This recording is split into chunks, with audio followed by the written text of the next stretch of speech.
justamente para hablar de todo esto y de otras cosas en referencia a la educación pública que, bueno, viene siendo atacada ya de forma sistemática durante estos años. Estamos con el compañero Luis Otero, representante de AFUTU, y lo saludamos y le agradecemos que esté en la clase radio, la radio de Adión Maldonado.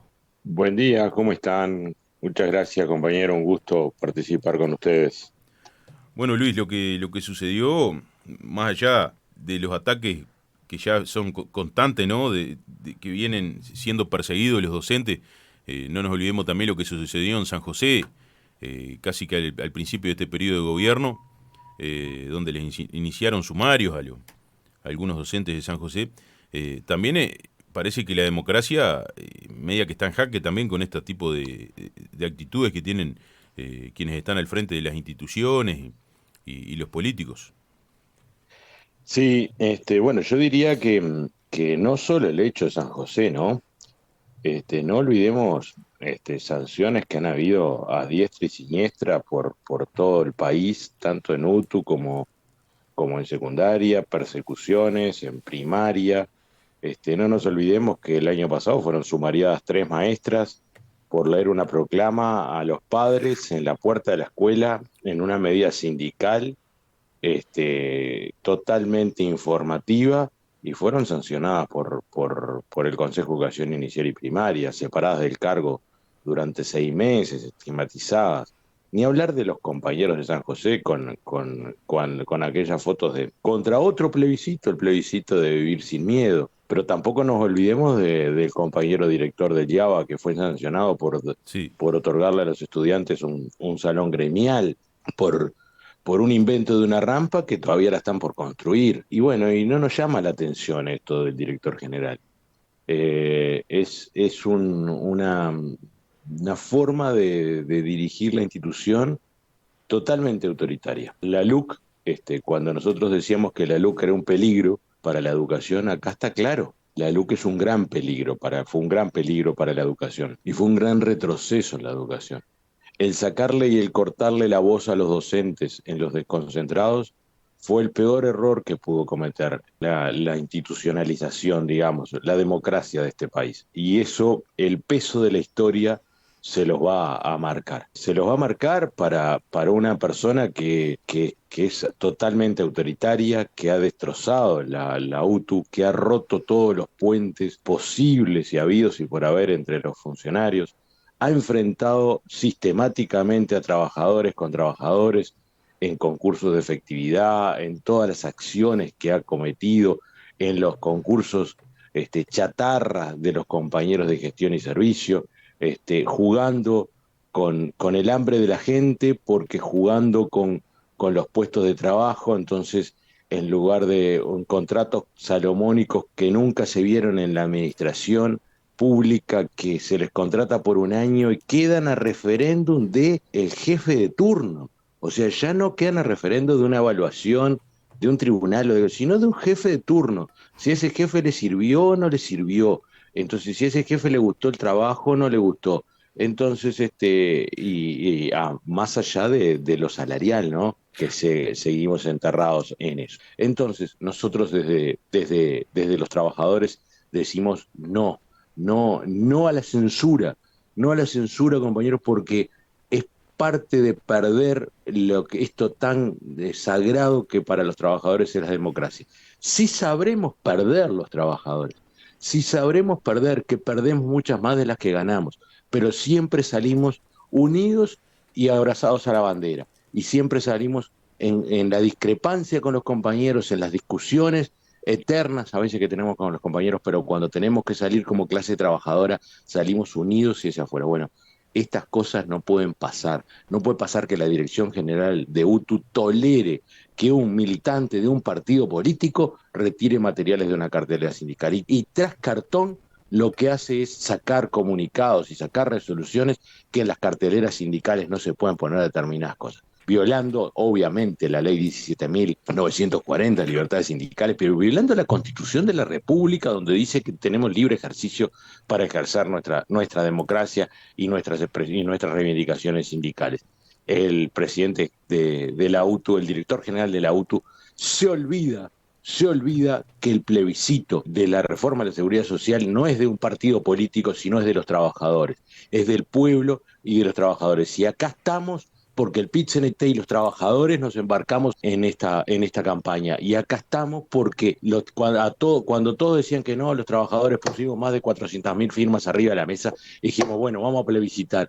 Y de acuerdo a las últimas encuestas estamos ahí, compañeros. Estamos ahí y ese es el gran susto que tienen y ese es el gran miedo que tienen, que el próximo domingo 27 de octubre tengan que hocicar y decir los trabajadores tenían razón y salieron a defender las jubilaciones de todos los uruguayos. Luis, justamente sobre esto, ustedes, imagino, le han planteado la denuncia ante las autoridades educativas por este asalto a las carteleras por parte de un militante político. ¿Qué respuesta recibieron o qué pasos van a dar ustedes a continuación? Bueno, nosotros ayer estuvimos reunidos con los dos consejeros electos por los trabajadores, con el consejero Julián Mazzoni y con Daisy Iglesias, planteando el tema. Dejamos, obviamente, sentado un camino. Hoy seguramente se va a plantear en la reunión del CODICEN de la ANEP. Ese es el primer paso y estamos evaluando, obviamente, las denuncias a la OIT. Estamos evaluando las denuncias al Instituto Nacional de Derechos Humanos, que dicho sea de paso, ya la OIT tiene una resolución en este sentido favorable a los trabajadores, que es la resolución cuando ocurrió lo de San José, lo de los compañeros de San José. Y también el Instituto Nacional de Derechos Humanos, en virtud de esa misma resolución, tiene una resolución también que atañe lo mismo y con el mismo resultante que tiene que ver por ahí. La Dirección General de UTU hace referencia, podríamos decir, a una resolución del CODICEN de la ANEP, del doctor Robert Silva, obviamente, cuando surgió esto, que pretendía no permitir la publicación o restringir lo que se publicaba en las carteleras sindicales. Esa resolución fue recurrida ante el Tribunal del Contencioso Administrativo y bueno, está en curso ese recurso, pero no tiene ni ton ni son. Es parte de esto mismo, parte de esto. Y bueno, y deja mucho que desear de gente que, por ejemplo, como el doctor Robert Silva, que usó la educación durante 4 años para hacer campaña política, ¿no? Y para candidatearse a la presidencia de la República. Lamentablemente, en estos momentos, acá se enfrenta a trabajadores nuevamente, porque nosotros tenemos muchos compañeros directores, directores escolares que son afiliados, y se los está presionando desde las inspecciones regionales, desde todas las inspecciones regionales, al retiro de los materiales. Entonces, muchas veces nos hemos enfrentado hasta con nuestros propios compañeros, porque en nuestro afán de que las carteleras sindicales son sagradas, también a veces llegamos a estar comprometiendo la labor de compañeros afiliados. Entonces es muy compleja la situación, pero por eso más que nada la denuncia pública. Luis, algo que conversamos contigo, porque esto es mucho más profundo y mucho más grave, digo, todo lo que vienen sufriendo tanto los trabajadores, los docentes y también los alumnos, ¿no? De toda la educación pública, digo, porque si nos ponemos a hablar solamente de lo que sucede en la UTU, no, digo, tenemos que hablar de toda la educación pública. Los recortes, la Universidad de la República con presupuesto cero, pero tú me dijiste que lo de esta mal llamada reforma educativa que hizo Robert Silva, tú me dijiste que ni siquiera la dictadura se animó a hacer algo que se animó a hacer este gobierno. Sin duda, que es cambiar los planes y programas en el medio de la trayectoria educativa de los estudiantes. Ya en el año 2022, cuando se aprueba la reforma de ciclo básico, los estudiantes que estaban cursando segundo y tercer año de educación básica inicial, o sea que el primer año aplicaron la reforma solamente para los que estaban haciendo primer año, pero el segundo año fueron y duplicaron la apuesta, y a los gurises que pasaban a hacer segundo año de ciclo básico y tercer año de ciclo básico les cambiaron el plan y los pasaron a hacer octavo y noveno de educación básica inicial. O sea, ya ahí les cambiaron montones, o sea, les cambiaron todos los programas, incluso con alguna salvedad que los ciclos básicos son muy similares unos a los otros. Más que nada cambia cambio que ellos dicen que es profundo, que también es circo para afuera, porque no cambiaron más que algunos nombres de algunas materias, porque digamos la realidad, lo que hicieron fue las modificaciones más importantes o más trascendentes que tienen estos planes es la no repetición, ni por faltas ni por calificaciones. Eso El, eh, para mejorar los porcentajes, para cuando ellos tienen que rendir cuentas después para buscar votos. Exactamente. Claro, eso lo necesitan para los préstamos internacionales, ¿no? Son condiciones que les pone los prestadores de plata, como yo digo, de internacionales, ya sea el Fondo Monetario, el Banco Mundial, aquellos que le prestan plata a la educación en base a determinados proyectos. Esa fue la reforma más grave y más embromada, porque hoy en día tenemos gurises que no repiten, que están haciendo en tercer año, lo que era tercer año ciclo básico. Yo sigo hablando con los viejos términos para que aparte para la gente entienda que lo que es tercer ciclo básico, el último año de culminación de ciclo básico, sin nunca haber dado un examen, sin nunca haber dado una prueba de suficiencia para pasar de un año al otro, pasando con 5, 6, 7 materias pendientes de un año al otro, pasando cuando antes en ciclo básico nosotros teníamos 25 inasistencias anuales, ¿se imaginan lo que son 25 inasistencias anuales, compañeros, en 8 meses de clase, en meses de 20 días, 25 inasistencias anuales? Es que el estudiante faltó más de un mes. O sea que el estudiante no asistió más de un mes a los cursos. O sea que la octava parte de ese curso el estudiante no la cumplió. Entonces, ya ahí la tolerancia era importante, con un montón de otras tolerancias que había, como que las faltas por enfermedad se cuentan a la mitad, como un montón de situaciones particulares que tienen para la contabilización de las inasistencias. Hoy en día eso no existe.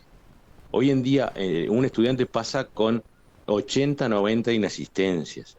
Entonces estamos hablando que si nosotros tenemos 8 meses de clase, que son 240 clases, y el estudiante faltó 100 clases, estamos hablando que el estudiante no cumplió casi con el 50% del curso, porque a veces de las 240 clases hay algunas que no se dictan por determinados motivos, ATD, paros, suspensiones de clase, alertas, un montón de cosas. Entonces, un estudiante está pasando de año sin cumplir absolutamente. Y todavía, tras cartón, a ese estudiante le damos espacios de acompañamiento para que en 15 días recupere lo que no hizo en el año. Eso fue lo grande que trajo esta transformación educativa. Un pase y siga para que los números den, como dicen ustedes, para que esto se siga haciendo. Pero lo más grosero va a suceder este año, porque en el ciclo básico me podrán argumentar que las materias son parecidas, que los planes son parecidos, que cambia la forma de evaluación y que cambian otras cosas.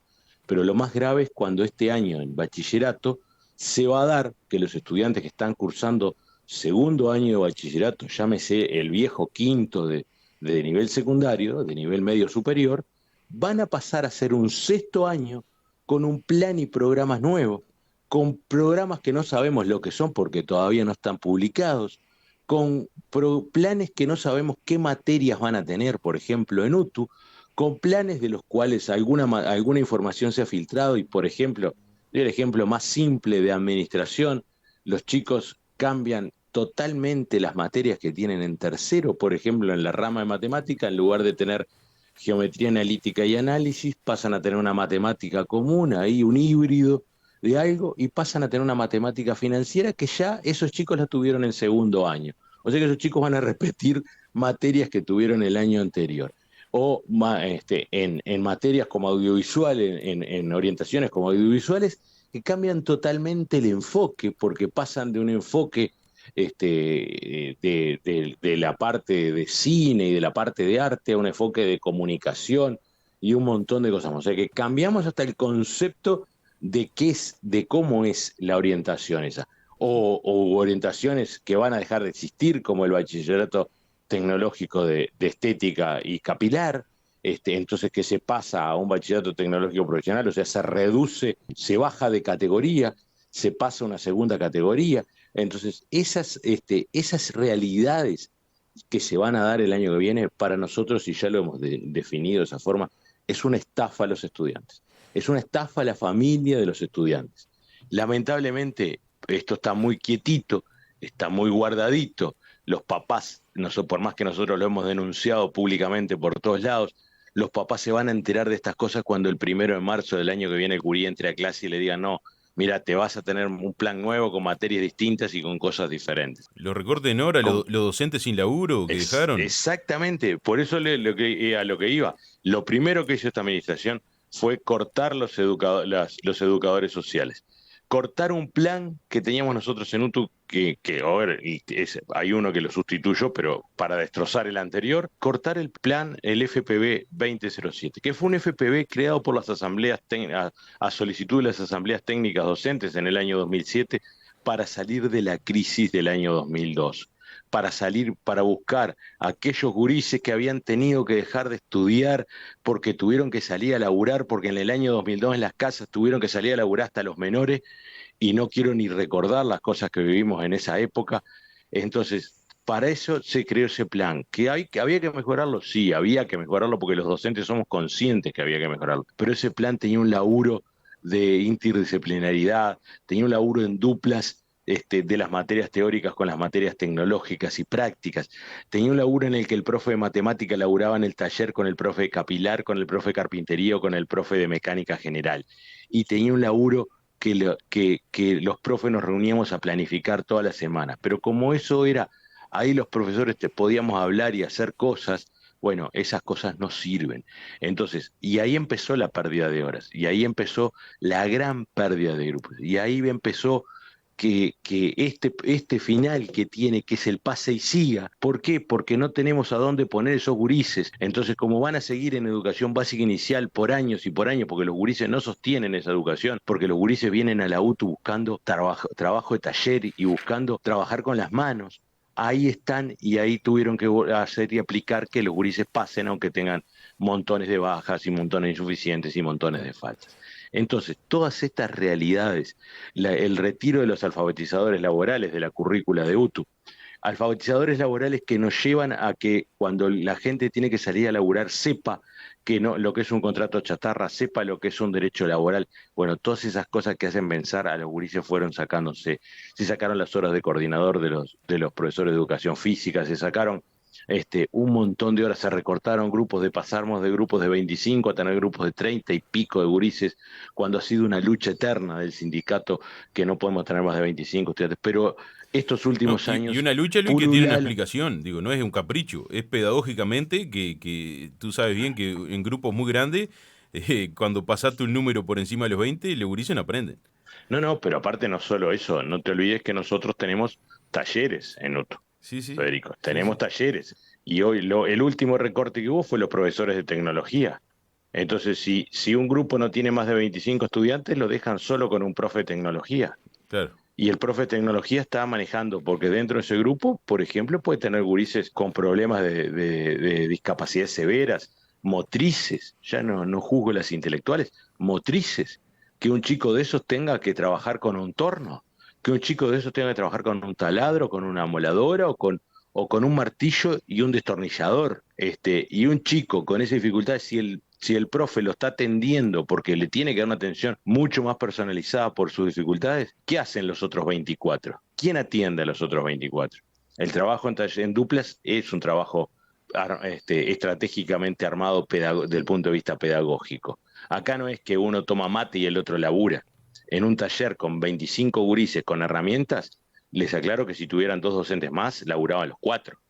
Entonces, acá hay cosas que vinieron a hacer un mandado, a aplicar la educación, porque después tenemos el invento de los mentores, que no es otra cosa que policías de la transformación educativa, claro, que salen a controlarnos a los docentes si cumplimos o no con esta transformación educativa, mentores que entraron muchísimos de ellos por el costado, a dedo, con sueldos a dedo, con sueldos estratosféricos, con sueldos que estamos hablando arriba de los 130, 140 mil pesos en la mano.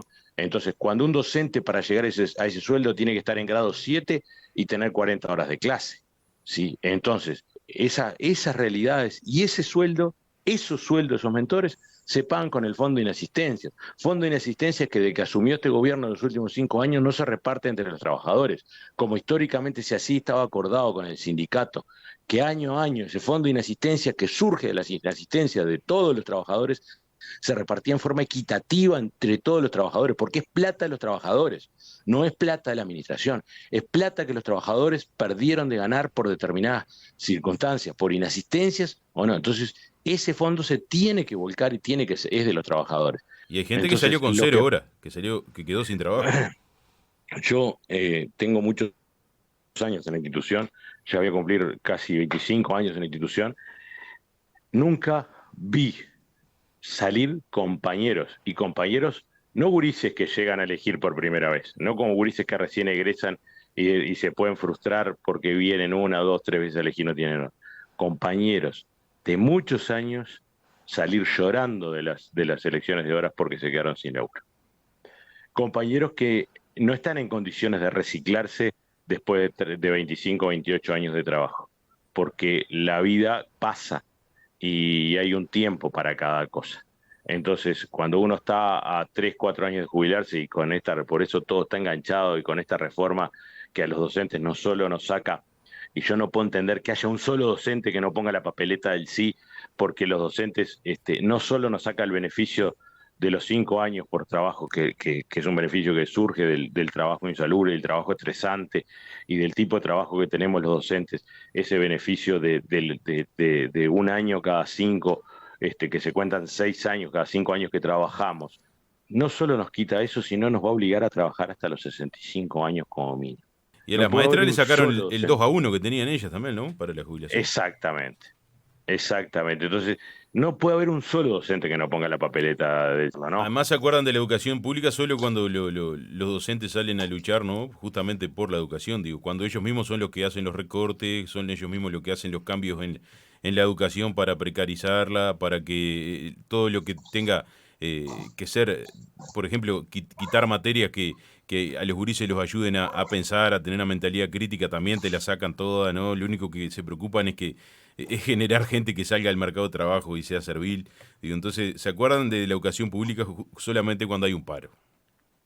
Claro, pero porque ni siquiera están formando trabajadores, porque estamos, como decís tú, formando trabajadores serviles, ¿no? Están formando trabajadores que no van a salir al mercado laboral a defender sus derechos. Están formando trabajadores que no van a salir formados como deben estar formados a un mercado laboral. ¿Qué podemos esperar cuando se realice otra vez otra transformación y la segunda transformación que realiza la derecha neoliberal de este país a espalda de los docentes? La primera fue la de Germán Rama y fracasó con total éxito. Y esta va a ir también al fracaso.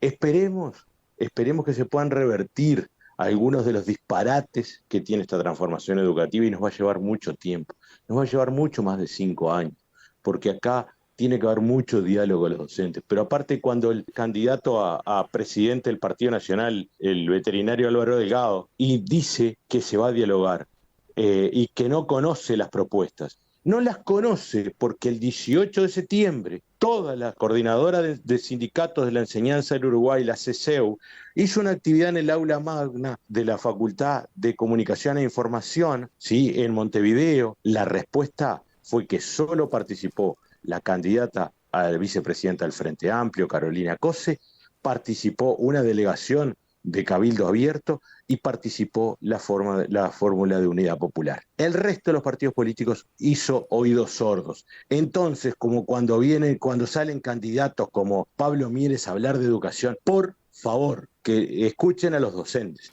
que escuchen a los trabajadores, que somos quienes conocemos el día a día de la educación. Luis Otero, dirigente de AFUTU, te agradecemos mucho y por supuesto, compañero, que ya saben que aquí en nuestra radio, en Adeón Maldonado, van a tener siempre un espacio.